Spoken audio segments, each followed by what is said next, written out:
Zee 24 तास एक पाऊल पुढे. आणि आता एक नजर बॉलिवूडच्या काही हॅपनिंग न्यूज वरती आमच्या स्पॉट 5 या सेगमेंट मधून.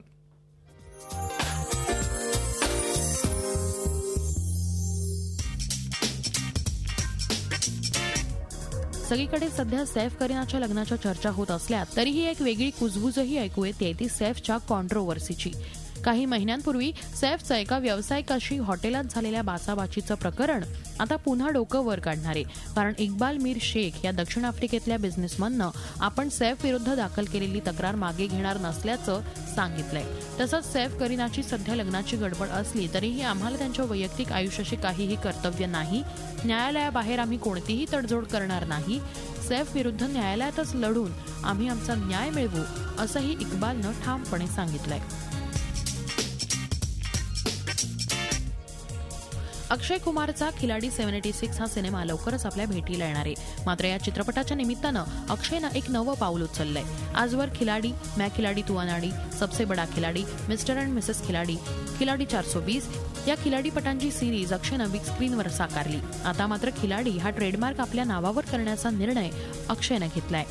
अर्थात टीव्ही आणि सिनेमा या माध्यमांमध्ये खिलाडी या नावाचा वापर करण्यात आल्यास याची परवानगी अक्षयकडून घ्यावी लागणार आहे.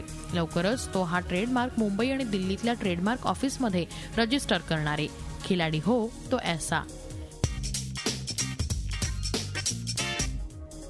शाहिद कपूर आता सज्ज झालाय तो प्रभुदेवा दिग्दर्शित नव्या सिनेमासाठी.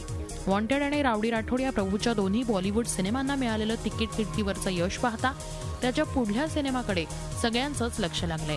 हा सिनेमा तो शाहिद कपूरला घेऊन करतोय तेव्हा अक्षयच्या रावडी राठोड आणि वॉन्टेडच्या सलमानच्या नव्या अंदाजाप्रमाणेच तो शाहिदलाही वेगळ्या अंदाजात प्रेझेंट करेल हे नक्की.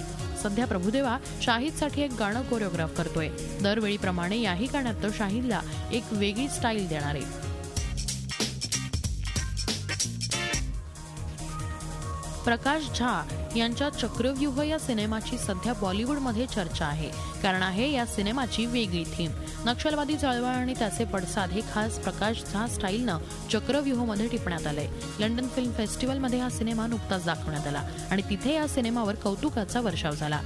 स्क्रीनिंग नंतर चक्क या सिनेमाला स्टँडिंग ओवेशन मिळालं. या सिनेमाला मिळालेला प्रतिसाद अविस्मरणीय तर आहेच. शिवाय हा सिनेमा अभय देओल आणि अर्जुन रामपाल यांच्या करिअरमधला महत्त्वाचा सिनेमा ठरणार आहे. विशाल भारद्वाज यांच्या मट्रू की बिजली का मंडोला या सिनेमाचा फर्स्ट लुक नुकताच रिलीज झाला. या सिनेमात इम्रान खान, अनुष्का शर्मा आणि पंकज कपूर यांच्या प्रमुख भूमिका आहेत. अर्थात विशाल भारद्वाजचा सिनेमा म्हणजे ही नुसती लव्ह स्टोरी नक्कीच नाही. पहिल्यांदाच अनुष्का आणि इम्रान एकत्र येत असल्यानं या दोघांची भट्टी कशी जमणार आणि पंकज कपूर या सिनेमात कोणती भूमिका वठवणार याची उत्सुकता आहे.